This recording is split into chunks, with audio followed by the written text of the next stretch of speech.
Palestinian President Mahmoud Abbas tinangkang itumpa matapos bigyan ng 24 oras na ultimatum para magdeklara ng pandaigdigang giyera laban sa Israel.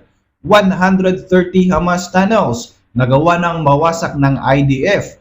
Actual video ng pagpapasabog sa mga nasabing tunnels inilabas ng Israeli military sa publiko. Gobyerno ng Qatar nakikipag-ugnayan ngayon sa mga leaders ng Hamas ukol sa posibleng pagpapalaya sa 10 to 15 hostages kapalit ng 3 araw na ceasefire. Survivor naman sa Hamas attack nagbigay ng testimonya ukol sa nasaksiyang panggagahasa ng Hamas noong October 7 surprise attack sa Israel. Halina't talakayin natin ang mga bagong updates sa bakbakan ng Israel at Hamas sa video episode na ito. Ako po si Roy Z and welcome sa Kien Thoughts. Kung hilig mo ang mga ganitong videos, mag-like at mag-subscribe para lagi kang updated sa mga susunod na upload. Lagpas isang buwan na ang nakakalipas buhat ng maganap ang madugong pag-atake sa Israel noong October 7 na siyang naging mitya sa nagaganap na digmaan sa Gaza Strip. Nagpahayag ng pangamba ang United Nations at iba pang international community dahil sa tuloy-tuloy na paglobo ng mga casualties dahil sa conflict na ito. Tinatayang nasa 10,659 Palestinians na ang nasasawi sa Gaza.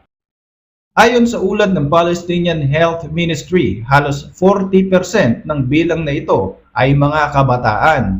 Sa Israel naman, tinatayang higit sa 1,400 ang nasawi, samantalang 33 Israeli soldiers na ang naiulat ng IDF na nalagas mula sa kanilang hanay. Ito ay simula nang magsagawa sila ng ground operations sa loob ng Gaza Strip territory.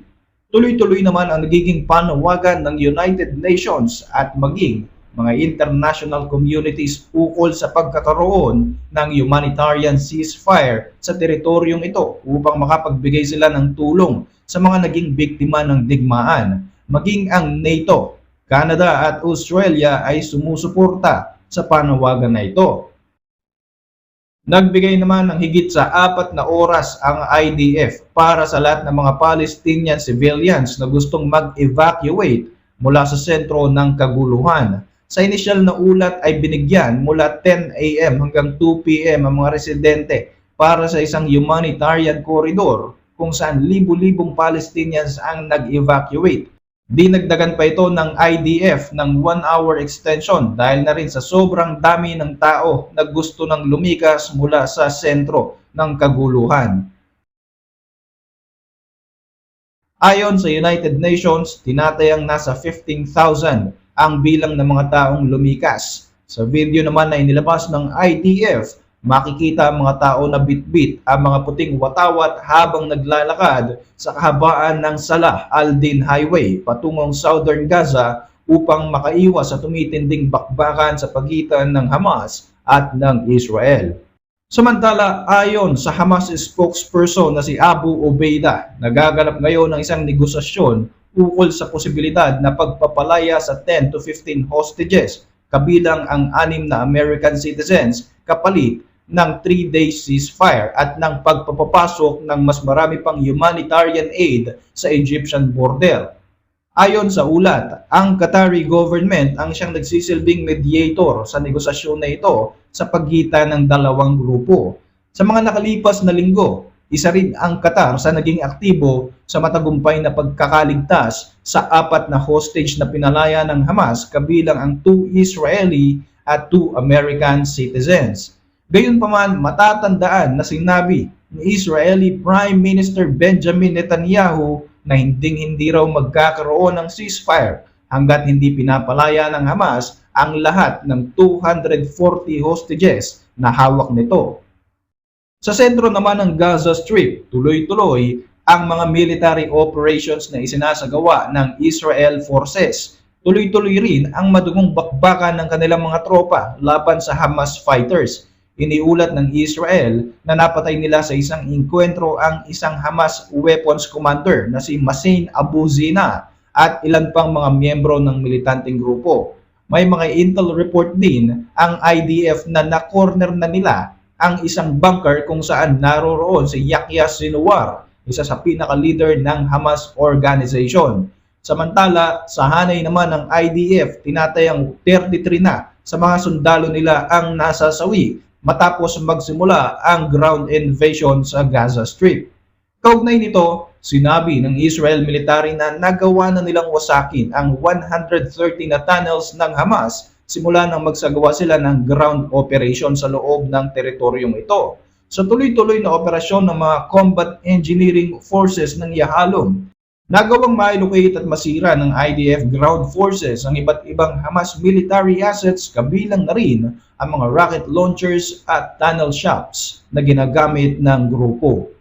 Natagpuan ng 460th Brigade ang ilan sa mga tunnel entrances na ito katabi ng mga structures na may baterya ng sasakyan at posibleng nakakonekta raw sa air filtration system ng mga tunnels.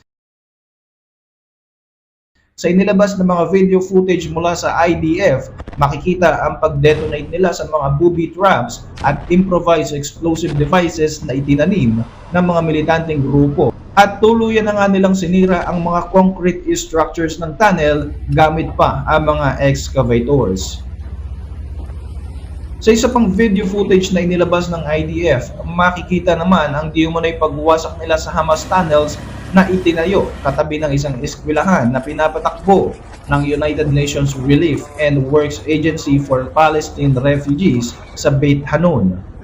Sa iba pang balita, sinubukan namang patayin ng grupo na tinatawag na Sons of Abu Jandal si Palestinian President Mahmoud Abbas matapos ang di umunoy 24 oras na ultimatum upang magdeklara ito ng global war laban sa Israel. Isang video footage ang lumabas kung saan makikita ang tangkang pamamaslang kay Abbas. Pinaulanan ng bala ang convoy ng Palestinian President matapos nitong hindi pansinin ang nasabing ultimatum mula sa grupo. Ligtas naman si Abbas subalit isa sa kanyang mga bodyguards ang nasawi sa pananambang na ito. Si Mahmoud Abbas ay kinikilalang chairman ng Palestinian Liberation Organization o PLO na siyang namamahala sa West Bank Territory. Hindi naman lingid sa kaalaman ng karamihan na hindi kinikilala ni Abbas ang authority ng Hamas dahil na rin sa mga internal conflict lalo na sa nagaganap ngayon na kaguluhan sa Gaza Territory. Noong November 5, 2023 ay naglabas ng isang statement ang grupo ng Sons of Abu Jandal ukol sa panawagan kay Abbas na tinatawag nitong Brother Abu Mazen upang maglunsad ng malawakang digmaan kontra sa Israel dahil sa di umano'y nagaganap na massacre sa mga Palestinians sa Gaza. Ang demand na ito ay naipublish matapos ang unannounced visit ni US Secretary of State Antony Blinken sa Ramallah upang makipagkita kay Abbas. Ang Sons of Abu Jandal ay grupo ng mga commanders at mga kapulisan sa ilalim ng Palestinian Authority na naitatag in honor of Yosef Ahmad Raihan alias Abu Jandal, isang Palestinian officer na namuno sa pagdepensa sa Jenin refugee camp noong 2002. Daan-daang mga Palestinians ang nasawi dahil sa Israeli invasion sa Jenin refugee camp sa kasagsagan ng Second Intifada noong 2002. Samantala, nagbigay naman ng kanyang testimonya ang isang survivor sa naganap na Hamas Music Festival Massacre ukol sa kahindik-hindik na ginawa ng Hamas sa mga biktima nito. Ayon sa ulat ng Israel National Police, isinaad ng witness kung paanong nakita niyang ginahasa ng Hamas operative ang isang babae na galing sa music festival.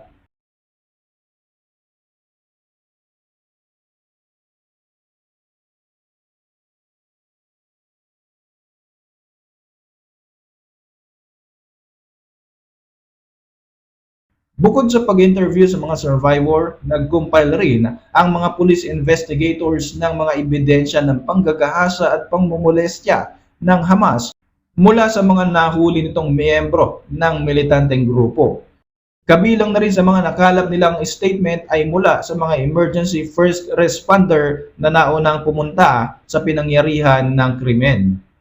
Para sa inyong mga reaksyon, mag-iwan lang ng komento sa ibaba ng video na ito. At para manatiling updated sa ating mga susunod na upload, siguruhing mag-subscribe. Like mo na rin ang ating videos bilang suporta.